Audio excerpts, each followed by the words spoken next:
안녕하세요 여러분. 집에서 돈 버는 방법 집돈버 굿즈입니다. 오늘은 다음주 청약하는 소닉스 소개입니다. 다음주엔 청약 일정이 많고 수요 예측도 나오니까 많이 바쁠 거거든요. 그래서 주말이지만 오늘 미리 점검해 보겠습니다. 구독과 좋아요 알림 설정은 저에게 큰 힘이 됩니다.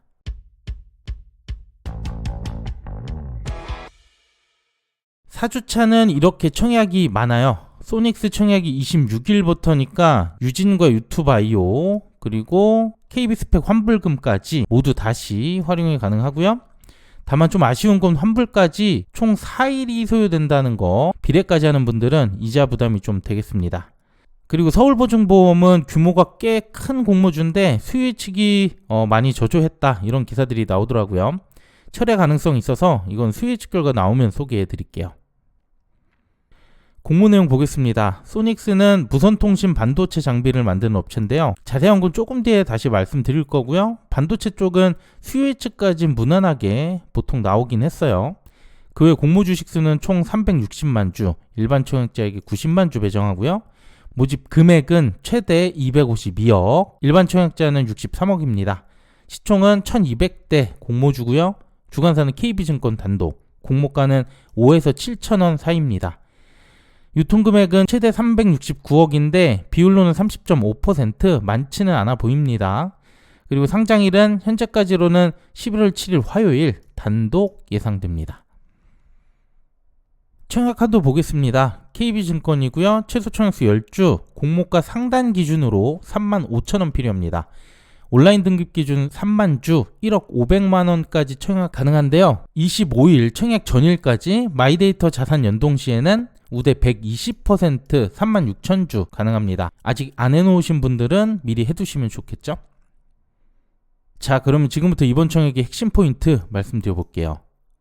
먼저 기업 소개를 더 드리면 소닉스는 RF 필터 파운드리 전문 기업인데요. 여기서 말하는 RF 필터란 무선통신 시스템에서 정보를 송수신할 때 필수적으로 필요한 부품입니다.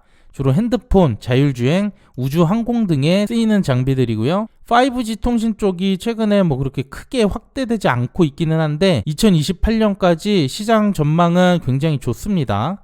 그래서 전반적으로 RF 부품 쪽은 고성장, 수혜가 예상되기 때문에 소닉스의 회사 성장성도 좋다고 할 수 있겠죠. 그리고 실적을 보면 현재 적자가 계속해서 이어지고 있고 특히 매출도 22년에 오히려 역성장하는 흐름을 보였습니다. 신규 평택 공장으로 이전하면서 고객사의 재승인 시간이 소요됐었고 중국의 코로나 봉쇄 정책 때문에 현재 실적은 바닥이라고도 할 수 있어요. 다만 올해 하반기 계약 현황을 고려했을 때 22년보다 매출이나 영업이익 모두 개선이 예상되고 있기 때문에 올해부터 다시 반등, 그리고 내년에는 성장세로 돌아서면서 흑자 전환까지도 예상이 됩니다. 그 다음 유통 물량을 보면 비율로 30%, 밴드 상단 기준으로 봤을 때 유통금액은 369억입니다. 만약 상단보다 초과하면 400억 부근까지 갈 수 있긴 한데 확약에 따라 300억 중반대까지도 올 수 있어요.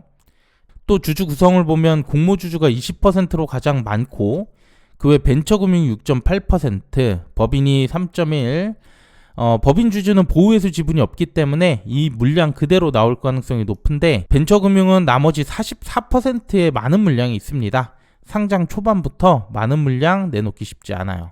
반대로 6개월까지 물량을 계속해서 내놓을 수도 있기 때문에 상장 후 1개월부터는 오버행 이슈 우려가 됩니다. 그 다음 가장 중요한 공모가인데요. 유사기업을 4곳을 선정을 했는데 그중 RF 머티리얼즈, 여기는 PUR이 혼자 너무 높게 잡혔죠? 40배가 넘는데 그 반대로 DB하이텍은 5.7배밖에 안 됩니다. 그리고 DB하이텍은 순이익 규모가 또 매우 높아요. 또 4곳 모두 통신 쪽과는 무관한 곳들이라서 유사성이 높아 보이지도 않습니다.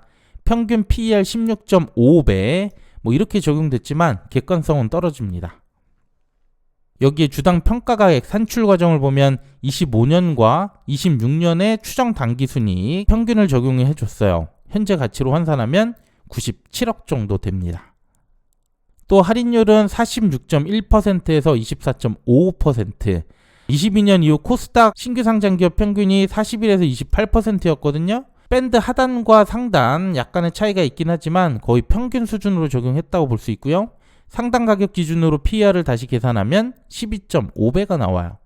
하지만 유사기업 선정이 아쉽고 추정이익 적용이라 가격 적정성 여부 판단하기 어렵습니다. 그래서 이전에 통신 관련 공모주를 찾아보니까 올해 7월에 상장한 센서뷰가 있었거든요. 여긴 RF 케이블 그리고 안테나 등 이런 무선 장비를 생산하는 업체입니다. 다만 반도체 쪽이 아니라 역시 정확한 비교는 어렵지만 5G 통신 확대에 따라 수혜가 예상됐던 기업이라서 어느 정도 참고는 해볼 만해요. 그리고 또 최근에 상장한 공모주였죠. 공모 당시 PER이 16.1배, 소닉스보다 훨씬 높은 평가를 받았고 최근엔 공모가 아래로 떨어지긴 했지만 그래도 여전히 소닉스 상단보다 PER이 높습니다. 센서뷰도 현재 적자라서 현재 PER은 이때 추정 이익을 적용해서 계산을 한 건데요. 센서뷰와 비교했을 때 공모가는 적정하거나 약간 낮다 이렇게 판단이 됩니다. 네, 오늘은 장점과 단점으로 요약해 보겠습니다. 소닉스는 통신 반도체 파운드리 업체 그리고 현재 실적이 바닥 상태이기 때문에 향후 성장성이 있어 보여요. 그리고 유통금액은 264억에서 369억 비교적 가벼운 사이즈로 볼 수 있고요. 5G 통신 확대 수혜주 센서뷰와 비교했을 때 PER은 낮아 보였습니다. 반대로 단점은 최근 반도체 공모주들 기대보다 낮은 수익률을 보였기 때문에 수혜측이 무난하게 나온다 하더라도 좀 보수적으로 기대 수익률을 낮출 필요 있고요. 환불 기간이 4일이라는 점 역시 이자 부담이 좀 되네요. 네, 오늘 내용은 여기까지고요. 다음 주 월요일부터 청약이 2개 있습니다. 수혜측 영상들 모두 올려놨으니까 아직 안 보신 분들 참고해 주시고요. 서울보증보험 결과도 나오면 월요일에 빠르게 올려드리겠습니다. 참고로 철회 가능성도 있어요. 네, 그럼 남은 주말 잘 보내시고요. 오늘 내용도 괜찮았다면 구독과 좋아요, 알림 설정 부탁드립니다. 감사합니다.